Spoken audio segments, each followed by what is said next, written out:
there was this like love-hate relationship with Nepo babies. You know, it wasn't like now where there's like the really sexy, cool Nepo babies that everyone like loves and lifts up. And then there's the like, oh God, they're Nepo babies. They don't deserve anything. You know, there's this like You're the weird... crazy, sexy, cool Nepo baby. Don't you worry. For me, when I got sober, I really started working on the thing that was making me drink. You know what that sounds like to me? Sobriety. It sounds like sobriety. It sounds like some really clear fucking sober thinking, sister, and I love it. All right, Rumer Willis. I've always wanted to use the word I'm about to use, but you're like a legit multi-hyphenate. Thank you. You're a singer, a dancer. You do the hyphens. Oh God. Well, I feel like my most important one now is mom, but singing, acting, dancing. You know, this year I'd really actually like to add directing and editing to my list. Maybe even some stunts I've done this year. I feel like I'm trying to add a few more to the Stunts. Wait, let me hear about stunts. What type of stunts? Like I pull stunts all the time, but I don't think that's what you're talking about. Well, I do that too. I just finished a movie in Arkansas. I did a Western and I got to do pretty much all of my own stunts except for maybe one. And I was like hanging off the side of a horse, which was thrilling. It was probably the most insane experience. Okay, so if being in a Western has been your biggest stretch professionally, what's been your biggest stretch personally? I think,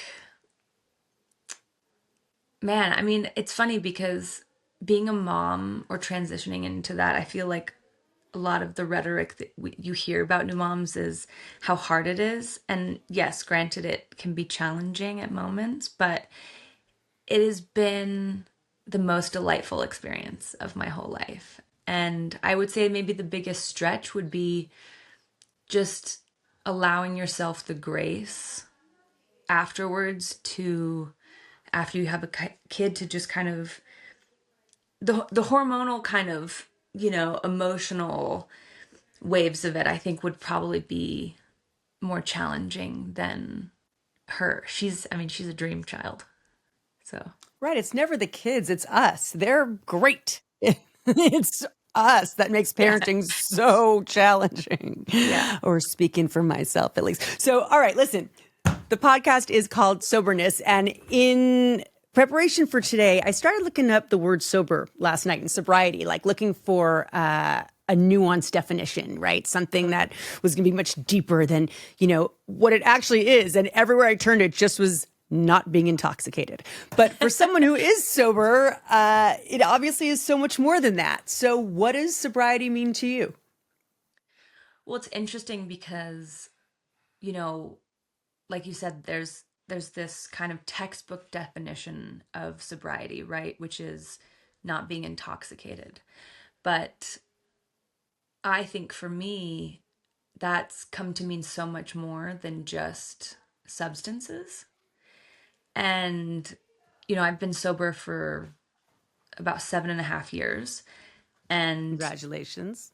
thank you. But, you know, I only really just started diving into AA this year and really understanding the steps. And so it's been really interesting to kind of learn about that side of it. I don't know what I was doing, just like somehow staying sober without any of this, but that has been really interesting. And what I've realized more so, for me at least, and I won't speak for everyone, but it's about sobriety of thinking, right? You know, I've been sober so long from substances, like, and I don't even know if necessarily that was maybe the biggest issue for me. I think what I realized is how we can get in cycles of addictive thinking, whether that be with food, with relationships, with shopping, with television. People have it with porn. You know, there's to me, what sobriety means is being sober without using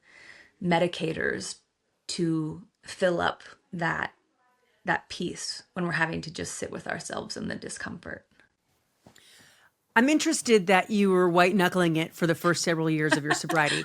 I did the exact same, by the way, the exact same. It never even occurred to me to seek any other recovery groups. And Yeah. for me, I really, all that time alone dealing with not having substances to keep me occupied kind of got me in my head feeling like I might be the only one. I might be the only person Totally. that's ever wrought all this drama and disaster. I'm truly, and I know it sounds funny when I say it out loud now, but it was Totally. awful. It's really awful. And I'm about to hit 11 years without Amazing. drinking. And I'm pretty clear about that because sobriety means something different to everyone. For me, it's not necessarily an absolute, but my Achilles heel was alcohol. And I'm so grateful to be free of it. Although the question is, are you ever really free of it? Anyway, so in your Totally. case, what was your biggest, so your favorite substance? What was your favorite Achilles heel substance? Well, it's interesting because I feel like people, like I would say, I feel like I would say I would classify myself as maybe more Al-Anon, but you know, and for people who don't know what that is, I mean, I have a lot of different opinions on it, so I'll just speak for myself. What I think Al-Anon is basically alcoholism with just people and thinking, like replace the substances with people and thinking. I know some people have a different view of that. But I would say in terms of substances, definitely alcohol. Not that I would, but I feel like I could smoke weed. I could do a bunch of other different things and take mushrooms, and like I wouldn't be like, oh man, I'm back in the game. But Right. I choose not to because you know I'm very OCD and perfectionistic, and so like I think the funniest thing is that I feel like what's kept me sober and what kept me sober for 7.5 years without program is the idea of having to reset my time was so like I couldn't. The idea of having to reset it was the thing that kept me sober because I was just like, well, I've got this much. I've got 6 months. I've got a year. I've got 2 years. I'm not gonna. Right. Don't mess with my time. Yeah, I can't go back now. I've already accumulated this much time. Boy, do I hear you. But again, I think it's about, for me, you know, when I got sober, I really started working on the thing that was making me drink, or the thing that was making me, you know, want to engage in, with like guys and be, obsessive and texting. And as I started to really do the work underneath, even though it wasn't necessarily in program, I was still doing a lot of, of therapy and different, I did this like spiritual psychology class for, 3.5 years. And so I was doing the things underneath to try and really find where that is coming from. Because I believe that, you know, we don't just drink, or we don't just, use because we're like, everything's great in my life. Everything is perfect. There's this like God shaped hole that we're trying to like fill up, or feelings that we're trying to not feel. And it's, pick your poison. And how has it been going for you in terms of not just filling that hole, but figuring out what that hole is? Honestly, especially since January, since I really started, I pretty much go to meetings every day. And I think the most amazing part is like you were talking about, like not feeling alone and feeling so understood.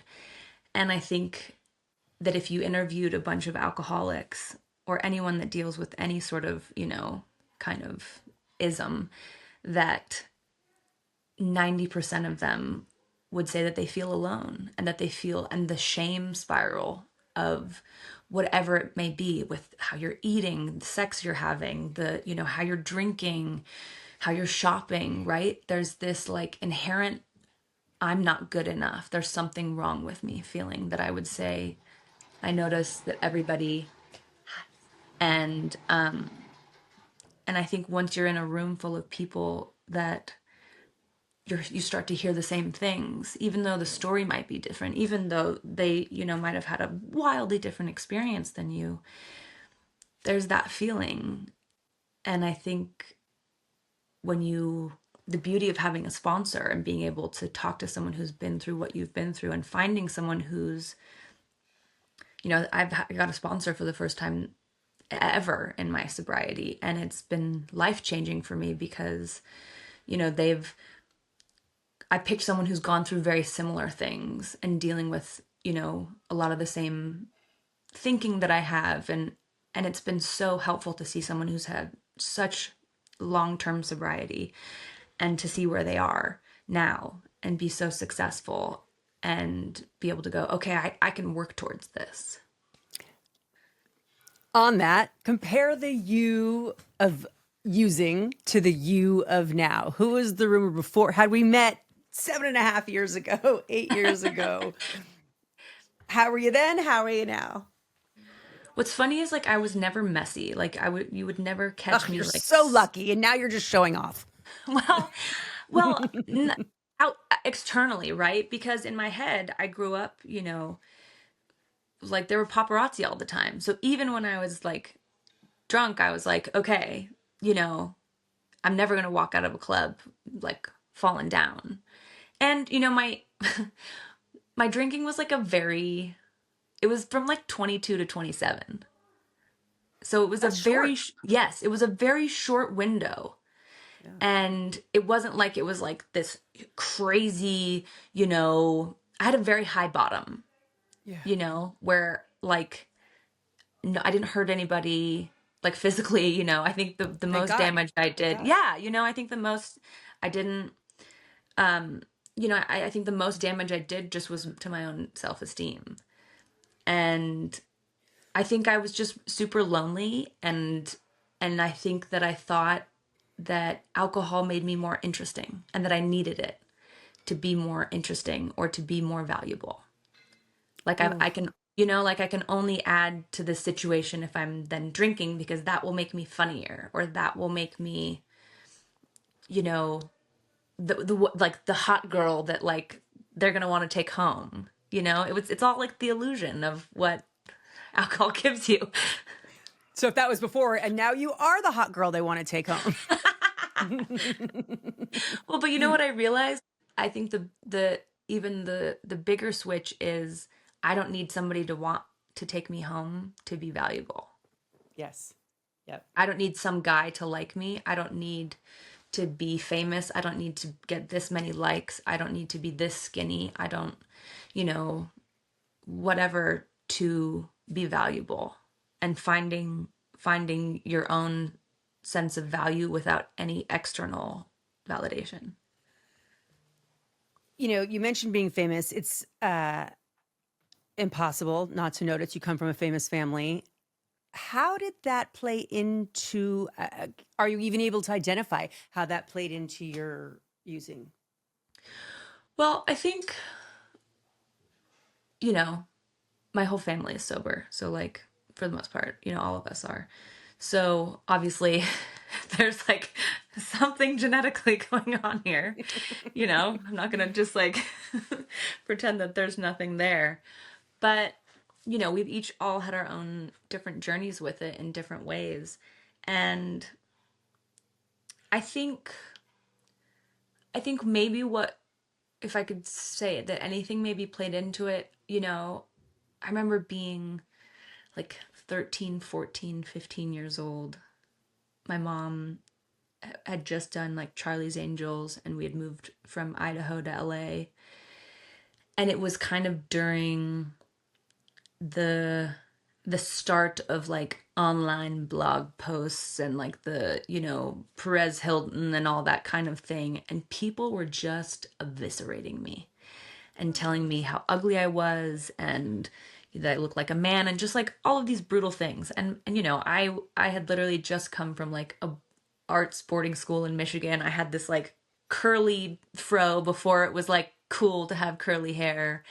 Mm. And you know, I'm going through puberty and I've got like my glasses and braces and acne and I'm trying to, you know, like figure out who I am and it's Right. all You're trying to be a under teenager. yeah, and it's like before there was this like love hate relationship with nepo babies. It wasn't like now where there's like the really sexy, cool Nepo babies that everyone like loves and lifts up. And then there's the like, oh God, they're Nepo babies. They don't deserve anything. There's this like You're the weird, crazy, sexy, cool Nepo baby. Don't you worry. but it wasn't like that. My sisters and I talk about it all the time. Like it wasn't like that when we were growing up, where there was this kind of like, we either love them or we're like super annoyed that they're getting jobs. You know what I mean? It was just a different culture. And I think all of my sisters and I experienced it in different ways where, we just like, we weren't even doing anything and we would just be like out with my mom or my dad or like out with a friend. And it was like, oh God, they're intolerable or they're ugly or look at what they're wearing. And, when you're, 14, 15-year-old kid, all of a sudden, and someone points out, say, an insecurity that you have about yourself, you're like, oh my God, this thing that I think about all the time, that I go to my mom and she says, honey, you're just being too harsh on yourself. There's people outside who are validating this, like my worst fear about myself. Right. Oh God, it's so heartbreaking. I'm You sorry. know? Yes, I don't mean to laugh. I'm not laughing at it. I'm just thinking, No, it's so what a sad. It's so terrible. sad. And for somebody who's predisposed to maybe turning to alcohol to get rid of uncomfortable feelings, it's a little bit of a perfect storm. Yeah, you already have this kind of internal mechanism that's telling you I'm different, I'm not enough, I'm not Not valuable, I'm enough. not worthy. I think to me so much about alcoholism. And again, this is just my opinion, is about like I'm not worthy, I'm not valuable, I'm not enough. I'm sure this is an impossible question, so I apologize in advance. You've never been anything but in a famous family. Yeah. So are you able to identify at all whether it might have been easier or harder for you growing up if you had been in an anonymous family? Well, look, here's the thing. It comes with it's like a double-sided coin, right? So there are like I've gotten to experience so much in my life. When I was a kid, there are some people who have never left, the state that they grew up in. I've traveled so much. I've met so many different people. I was exposed to so much as a kid.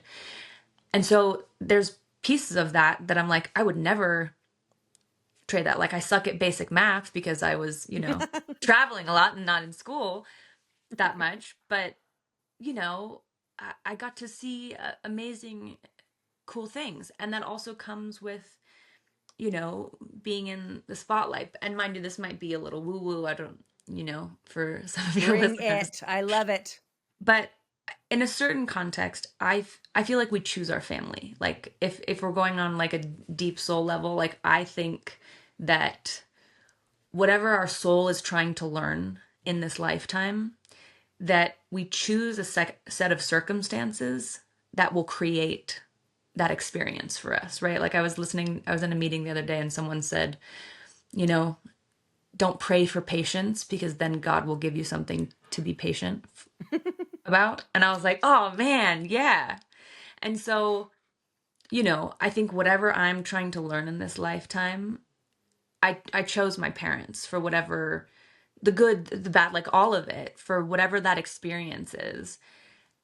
And to that same point, I think that across the board, families who suffer with any sort of addiction and alcoholism in their family, I think, and I don't want to I don't want this to come off like unfeeling, but I think the kind of beauty of it is it doesn't care whether, like what kind of family that you've come from.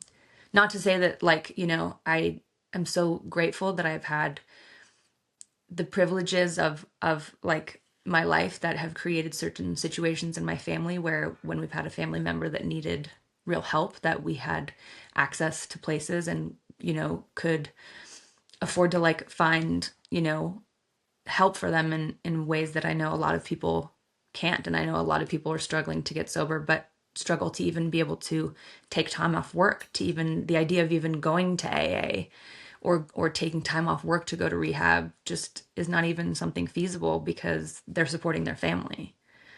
So I do recognize the just the privilege of being able to have, you know, the support system to be able to get the help that, is not available to everyone.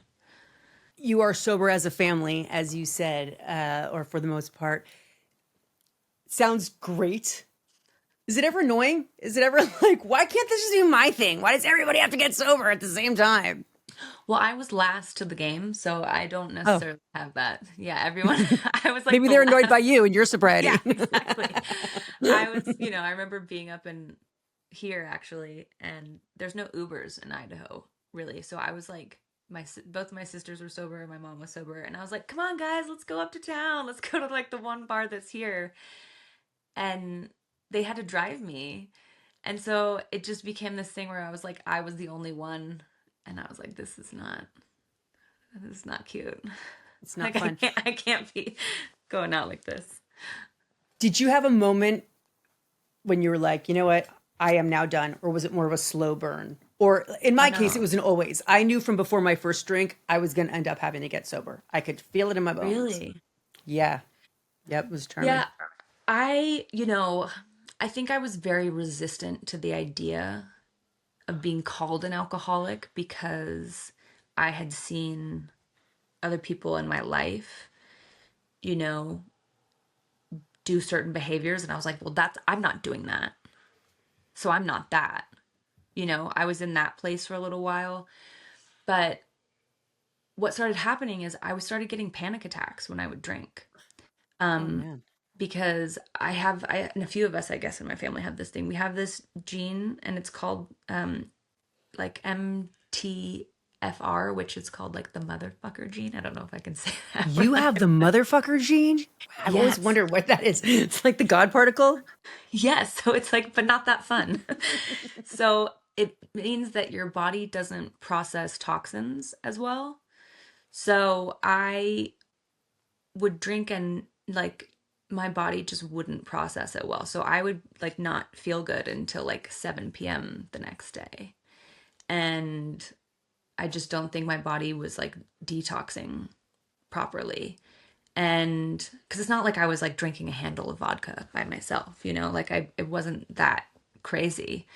And so I would get panic attacks about how bad I would feel the next day. And I remember being here, and because my sober birthday is New Year's Eve. And Oh, so wow. the night before New Year's, I think I had like 2 glasses of wine and like 2 whiskeys and a cigar and got into a hot tub. And I was like, What a this, girl. I know, I was like, what's wrong with me? Could have died probably, because especially when you're at elevation here, it like doubles everything. And I got in bed and I started to panic, and I like called my friend and I was like, I'm just so, am I okay? And I would start to think, oh my God, do I have alcohol poisoning? Am I okay? Like, but mind you, if I had alcohol poisoning, I probably wouldn't be thinking these thoughts. But I'm sitting there going like, oh my God, I just started to panic. And then I was like, this isn't even fun. Yeah. So I woke up the next day and I was just like, you know what, I'm going to do sober January. Like it's not fun for me because I had a couple times where I had a panic attack. And it just, I was like, it's not even doing the thing that like I was wanting it to do anymore, which is to be fun or whatever. And so I did sober January, and then I just kept going, and then that turned into 6 months, and that turned into, a year. And after that I was just like, all right, well, here we go. Why not? Game on. And now here you are, many sober Januaries later. Yeah.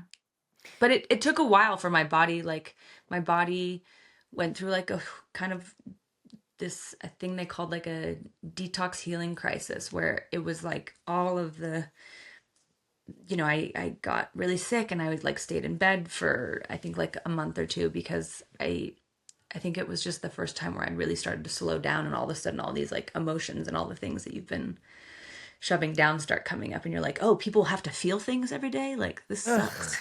Like I don't want to. sucks. I don't want to feel this. I hated getting sober. I hated getting sober for that very reason. I hated actually feeling things for the first time. And the Oh only yeah. reason it keeps me from relapse, to tell you the truth, just because I don't want to go through it again. I don't want to go through the agony of virgin emotion. Yeah, I think, for and separately of just having a daughter and, being present for that, like I get to wake up every day and be present to my life. And I would 1,000% choose feeling the discomfort, the pain over not feeling it and being numb to it. Because now as I like reflect back on that time, I was so deeply unhappy and had like no access to my emotions. I feel like I'm a thousand times a better actor now because I would try and work and I had no access to my emotions. I would try and be an emotional in a scene, whether it was happy, sad, angry, and I literally was so shut down emotionally that like nothing I, I just felt like I was like faking it all the time, and I would get so frustrated with myself because it just wasn't, I didn't have access to myself. That's so interesting because a lot of artists I've talked to have admitted to being scared they're going to lose their mojo when they stop drinking or using. They're going to lose that soupçon that makes them a great artist. But in your case, you're saying, in fact, it's the complete opposite. Totally opposite. Like this movie I just did, I had more access to deeper parts of myself than I've ever had. And I definitely think part of that is becoming a mom. But yeah, there's no way I could have, I think, done that if I was, I think it's an illusion. I think people say that, but I think it's an illusion because I think it's the confidence. It's that Yeah. confidence that it's your mojo because it's that part Yeah. of you because it's our thinking, right? Sure, it might be your mojo and it's part of you that you have, but it's just the drinking is just getting rid of that voice that's telling you you're a piece of shit. I mean, does it ever really go away? Because my piece of shit voice, like, pretty much is waiting for me at the end of the bed every morning. Morning, Cat Greenleaf. You are a piece of shit. You don't have that same voice anymore. I mean, you know, it was funny. I just was actually talking to my therapist. I sound so LA that I'm like, I go to meetings and have my therapist, but Listen, whatever it takes, mama. Meetings, therapy, Idaho yeah, sleep rooms, you'll take it. exactly. I I realize how easy it is for me to judge myself because that is the like computer program that I've been running for so long since I was a little girl. Is I immediately go, how is this my fault? A how am I bad, or how can I punish and guilt and shame myself for like something so small, Oh, right? Some like it's awful. that's the programming that I've been running, and I just and I'm recently single, and I feel like my goal this year is to work on being kind to myself because that is what I want to model for my daughter. Because how she sees me being with me and treating me is how she's going to treat herself. Yes, ma'am. That's exactly it. If you have anything that you're looking for in a partner and you want to advertise it right here, right now, we can maybe find you somebody. You Sober know, dating. my my focus is on myself and my daughter right now, and I feel like I know people say this all the time and I always hate it when they say it, but they're like I'm going to date myself. And but what I'm more interested on is like I had that moment recently where I was uncomfortable and I was like, oh, I want a new crush, or I want, I finished the movie and I was like, oh man, like I just came from this magical bubble of like work, and I had, like something to focus on and put my energy into. And I had that moment where you just feel like, okay, now it's just me. Now I'm alone. Now you know, I'm back in my house by myself for the first time, and I'm trying to figure out how to just be with myself. And I think the biggest challenge in my sobriety that I'm now working with is just it's like there's this box. My sister and I were talking about this the other day. It's like I have this box of like anytime I didn't want to feel something, I was like, oh, I'll do it later. And so I have this tab of emotions, this like debt of unfelt or unprocessed emotions that I haven't wanted to look at. over the last, however many years, maybe 7 years, let's call it, right? And especially over the last 2 years, because when, you have a kid, when you're pregnant or you have a kid, it's like, okay, everything is just about her. And so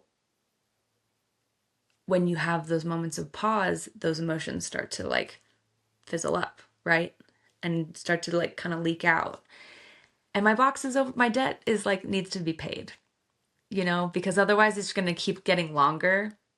And so before I, dive into any sort of dating, which sounds crazy with a child, or new relationship, I want to have I want to clear my tab so that I know that I'm not looking for a relationship or another person or a job to be the thing that makes me feel good about myself, or having someone, want to date me or want to be with me be the thing that makes me okay. I want to be able to walk around and be okay, and then have, if someone wants to come in to my life or a job wants to come in, then that's just the cherry on top. You know what that sounds like to me? Sobriety. It sounds like sobriety. It sounds like some really clear fucking sober thinking, sister, and I love it. Okay. Sorry. My mom was telling me that my daughter's sleeping. Thank you. By the way, you can tell your mom I very much enjoyed her book. Oh, I will. Yes, I Absolutely. liked it. Would you ever, I mean, and here's what I thought when I was reading your mom's book, by the way, it was like, I would never write this down. I would never let anybody in on this, the way she was so honest. Would you ever do that? I thought your mom had balls of titanium, man. I mean, I would, but it's probably because I love to trauma bond and I'm an oversharer. So, you know. Got you. Got you. That's really fun. Well, I think also just, the culture of how do I say this? I feel like there's a disservice if you're in a position, say that I am, or growing up with the family that I did, to not be honest about things. I think you do a disservice to yourself and to other people. And while there are certain things in my life that I wish I could keep more private and there was more respect for that, this is just not the world we live in. And so I choose to just show up really vulnerably and share. And I think that it's something that my family has done beautifully. I mean, my little sister Tallulah, I admire her so much for sharing so like deeply and vulnerably all the time about the struggles that she's gone through with addiction, with her eating disorder, with, with everything. And I think that it creates a way in the same way that, meetings do. When you can share your experience so that people can understand you, I think it creates magic, because then you can maybe help someone feel a little less alone. What are the most important words of wisdom you've ever gained in sobriety or given? Oh my God. I feel like I feel like I have to like make it through all of the steps before I like give any advice about sobriety. But All right, so mine is don't drink. Someone said, don't drink, just stop yeah. drinking. Like that pretty much did it for me. Yeah, you're like, just don't do that thing. Don't do that. I would say, oh man, like pause. Pause maybe. Like before you want to do anything, before you want to sleep with someone, before you want to get into a fight with your ex, before you want to, pick up a drink, a drug, that third donut, whatever, that $200 jacket, whatever it is, just pause and maybe call someone. That, like, for me, fellowship and outreach has been such a beautiful